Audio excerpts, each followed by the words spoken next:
Welcome to Dragons and Owls with me, George Maximov. In Carol Reed's movie The Third Man from 1949, the character played by Orson Welles says the following.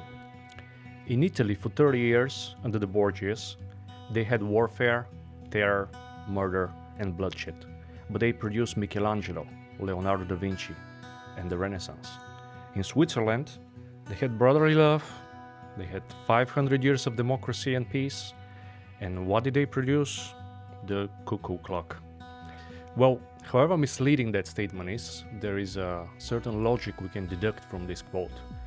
War is indeed a disturbance of peace, a horror story dressed in tears and burned flesh, but it is also a force of creation, a will for improvement, combined with desire for possession. Truth be told, I never agreed with that statement from Orson Welles. I always found war to be a miserable state of human affairs, open brink of the chainmail of humanity. When two states exhaust all the channels of communication and trust, then war appears. I have never been to war, so I can't really speak on personal experience, but I can contemplate on the subject of war, like everybody else, and try to understand it and make sense of it. Now we are living in a time period where wars are raging in the Middle East and in Ukraine, but I don't know of a single year of human history without war present anywhere in the world, between different states, different factions, fueled by nationalism, political ideology, or religion. Every war needs its justification. Every war needs its dream in order to make it into a nightmare. The nightmare is what war dreams of. There was this saying that we should not underestimate the humble professor in his cabinet. Kant leads to Robespierre, Marx to Stalin, Nietzsche to Hitler. Is it the problem of the logos, the word, or is it something wrong with the initial revelation, or the devil is hidden more in the reader than the writer?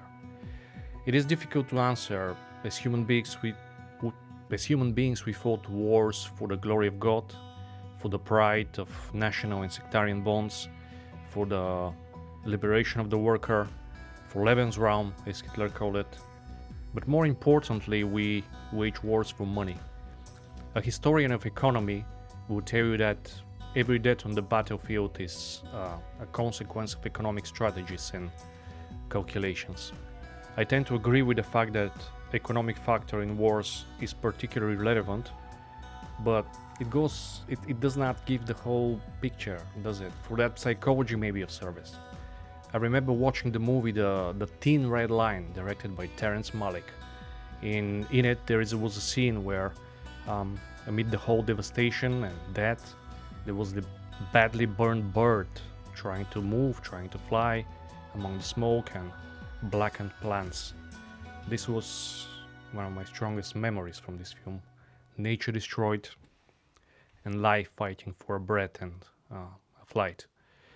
War is a moral architecture of the feline. It's a judgment on the living, and every living creature caught in that fiery web is doomed to suffer and endure. War is not just a product of human passions, it's also a crime, repeated anew in each generation, and once it is unleashed of it, it has frenzied power of its own, in which human culture turns a blind eye on its own peril. For centuries, war was a companion to us human beings, following us in every era, in every moment. The collective passions and spirits on the tip of a spear or on the finger of a trigger. It is a collective game of death in which the individual is lost amid fire and blood and ideologies. He almost becomes a emissary of death, of something bigger than him, a god or a leader or an ideal. So many reasons to kill. One of the greatest books written about war is one of my favorites, actually. Cormac McCarthy, Blood Meridian, and especially the character of Judge Holden, I think best describes his views on war with gnostic pessimism. It makes no difference what men think of war, said the judge. War endures. As well ask men what they think of stone. War was always here. Before man was, war was waiting for him. The ultimate trait awaiting its ultimate practitioner. That is the way it was and will be. That way and not some other way. Now, it is hard to reconcile war with common sense. I believe some wars are just, some aren't, but wars don't change nature. They only shape landscapes and people's destinies. For a while, and then the cycle is repeated. When the great German director Werner Herzog was shooting Fitzcarraldo in the South American jungles, he was saying this about the landscape that surrounded him. Taking a closer look at what's around us, there is some sort of a harmony. It is the harmony of overwhelming and collective murder, and we have to become humble in front of this. Overwhelming misery and overwhelming fornication, overwhelming growth and overwhelming lack of order. I love the jungle, but I love it against my better judgment.